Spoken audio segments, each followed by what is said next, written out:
بسم اللہ الرحمن الرحیم۔ السلام علیکم ناظرین، میں ہوں عمران خان کا سپاہی، آپ دیکھ رہے ہیں ڈیلی ڈسپیچ۔ طاقتور لوگوں نے یہ ضد بنا لی ہوئی ہے اپنی انا کی تسکین کی خاطر، اپنی جائیدادیں بنانے کی خاطر، اور نام نہاد یہ کہ جی ہم معاشی استحکام لانے کے لیے یہ سب کر رہے ہیں۔ عمران خان نے یہ کر دیا، وہ کر دیا، اگر وہ آ گیا تو یہ کر دے گا، جبکہ حقیقت میں پوری دنیا کو پتہ چل چکا ہے کہ آپ نے دھاندلی کی ہے۔ سیاسی استحکام آئے گا نہیں تو معاشی استحکام کیا خاک آئے گا؟ اب عالمی ریٹنگ ایجنسی موڈیز کو دیکھ لیں، اس نے کیا کہا ہے الیکشن کے حوالے سے، سنیں ذرا۔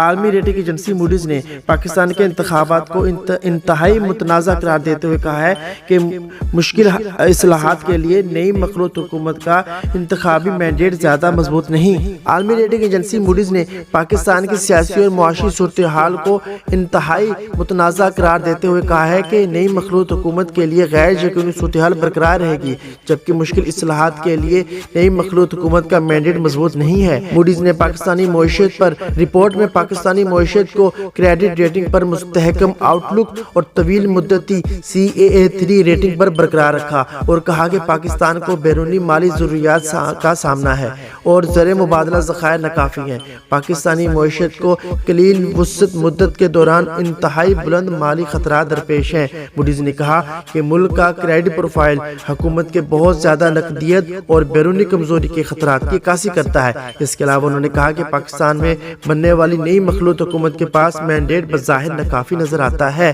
نئی حکومت کی IMF کے ساتھ مذاکرات کی صلاحیت پر بھی شکوک و شبہات ہیں۔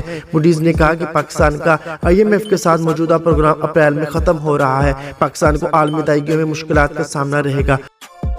عمران خان کو چاہنے والے ہمارے چینل کو ضرور سبسکرائب کریں۔ موجودہ ریٹنگ عالمی ادائیگیوں میں مشکلات کی عکاسی کر رہی ہے۔ موڈیز کے مطابق IMF سے لیا قرض پروگرام دیگر ممالک اور اداروں سے قرض کا حصول مشکل ہوگا۔ مالی اور بیرونی خطرات میں کمی پر پاکستان کی ریٹنگ بہتر ہو سکتی ہے، لیکن پاکستان کی ڈاؤن گریڈ ریٹنگ بھی ہونے کے امکانات ہیں۔ اب پاکستان کے طاقتور حلقوں کو یہ فیصلے جو ہر فیصلے میں اپنی ٹانگ اڑاتے ہیں، ان کو نظر نہیں آتا کہ ان حالات کا سامنا تو پاکستانی عوام کو کرنا پڑے گا۔ جب آپ کے پاس مینڈیٹ ہی نہیں ہے تو ایک کمزور حکومت کو پاکستان کے اوپر مسلط کرنے کا کیا تک بنتا ہے؟ جو نتائج آئیں گے کہ آپ کو اس کا علم نہیں ہے کہ آپ دودھ پیتے ہوئے بچے ہیں؟ خدا را اپنی آنکھیں کھولیں، اس ملک کا اور عوام کا سوچیں، نہ کہ اپنی جائیدادوں اور کرسی کا سوچیں۔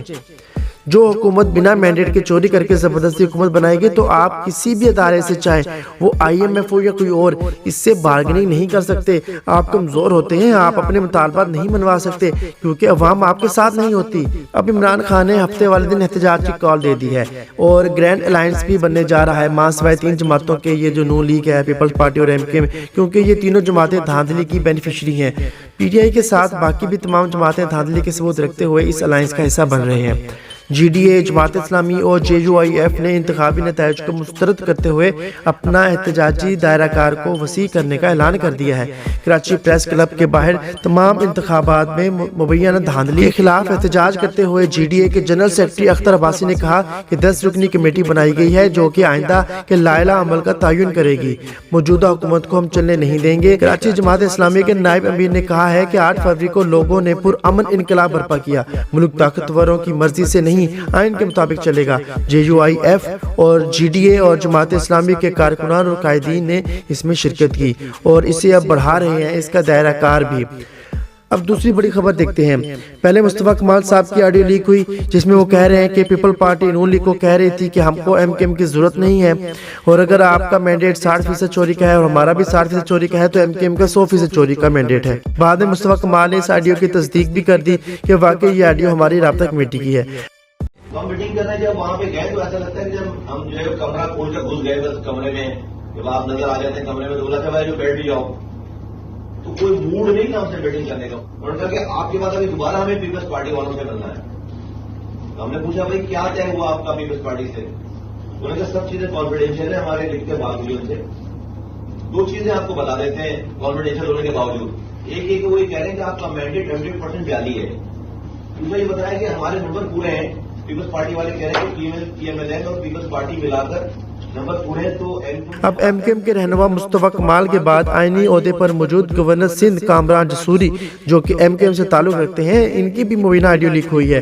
اس میں یہ کہہ رہے ہیں کہ ہمارا مینڈیٹ 100% جعلی ہے، تو ہم نے بھی یہ کہا کہ کچھ پارٹیاں ایسی ہیں جن کا مینڈیٹ 200% جعلی ہے، اور ہمارا اشارہ بھی انہی کی طرف تھا۔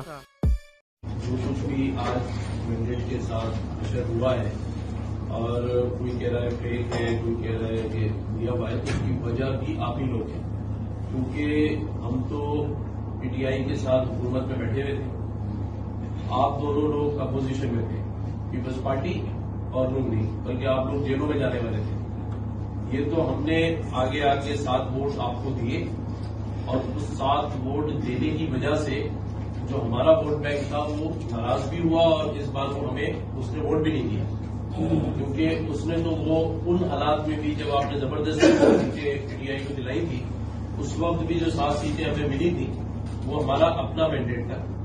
تو یہ بات بھی ان کو ہم نے احساس دلایا کہ بھئی آپ اس 1.5 سال کو بھی دیکھیں کہ ہم آپ کے ساتھ چلیں، اور اس کا سارا بینیفٹ آپ دونوں پارٹیوں کو ہوگا۔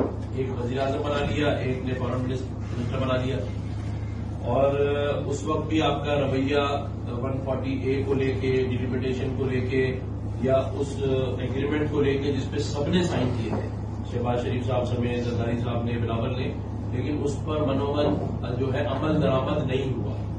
اور آج اگر ہم اپنا سیٹیں لے کر آئے ہیں اور اس پر ہمارے لیے پیپلز پارٹی اگر آپ کو یہ سب باتیں کر رہی ہے، ڈکٹیٹ کر رہی ہے، اور اگر آپ ہمارے ہاتھ باندھ کے اس کے سامنے ہی ڈال دیں گے تو یہ مناسب چیز نہیں ہے۔ اور بات یہ ہے کہ اگر ہمیں مینڈیٹ ملا ہی ہے جس طرح اوروں کو ملا ہے، ہم نے یہ بھی سنا دیا کہ اگر ہمارا 100% والا ہے تو لوگ یہ بھی کہہ رہے ہیں کہ ایسی بھی پارٹیز موجود ہیں، انہی کی طرف ہمارا اشارہ تھا کہ ان کا 200% جاری ہے، یعنی جن کو رات میں اور دن میں ملا کے بھی نہیں ملا، دوسرے دن ملا ہے، تیسرے دن جا کے وہ 200% والے۔ تو یہ بات بھی ہم نے بڑی کلیئرلی ان کو سمجھا دی۔ اب فیصلہ ظاہر رابطہ کمیٹی نے، خالد بھائی نے، ہم سب نے مل کے کرنا ہے کہ ہم کس حد تک ان کے پریشر میں آتے ہیں۔ پریشر ان کا صرف تو ناظرین اب ان کو پتا ہے کہ یہ کیسے جیتے ہیں، ایک دوسرے کو لان تان کرتے رہیں گے، اب یہ ایک دوسرے کو یہی کہیں گے تمہارا چوری کا ہے، نہیں تمہارا زیادہ چوری کا ہے، اور عوام ان کا تماشا دیکھتی رہے گی۔ اب ایک دوسرے کے ساتھ لڑ کر نظام ننگا کر رہے ہیں، اور سچائی سب کے سامنے آتی جا رہی ہے۔ دوسری جانب یہ الیکشن کمیشن نے سنی اتحاد کونسل کو مخصوص نشستیں ملنے کے حوالے سے فیصلہ محفوظ کر لیا، اور چیف الیکشن کمیشن نے کھلی سماعت میں کہا کہ سنی اتحاد کونسل نے خط لکھ دیا ہے کہ مخصوص نشستیں نہیں چاہیے۔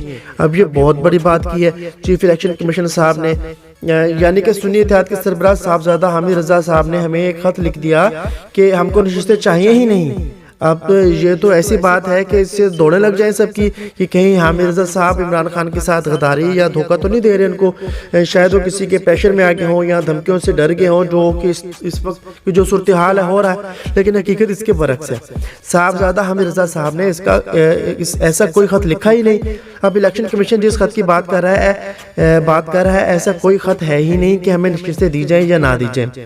اب الیکشن کمیشن کا ایک رول ہے کہ جب آپ پورے ملک میں الیکشن لڑتے ہیں اور آپ ٹکٹیں دیتے ہیں تو آپ نے 5% ٹکٹیں جنرل الیکشن پر بھی خواتین کو دینی ہوتی ہیں۔ مطلب مخصوص نشستوں پر تو خواتین کو کوٹا ملتا ہی ہے نا، لیکن اس کے علاوہ جو الیکشن ہو رہا ہوتا ہے اس میں کم سے کم 5% خواتین کو بھی الیکشن لڑوانا ہوتا ہے۔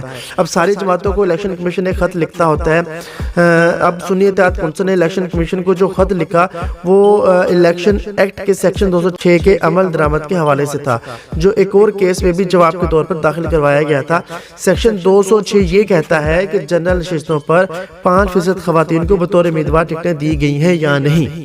اس خط کے مدرجات کا مخصوص نشستوں سے کوئی دور تک تعلق نہیں ہے، اور چیف الیکشن کمیشن نے جو بات کہی وہ بالکل جھوٹ ہے، اور اسی طرح کے معاملات میں چیف الیکشن کمیشن کیا انصاف کرے گا جب اس طرح کے محتسبانہ ریمارکس دے کر کیس خود ہی خراب کیا جا رہا ہے چیف الیکشن کمیشن کی جانب سے۔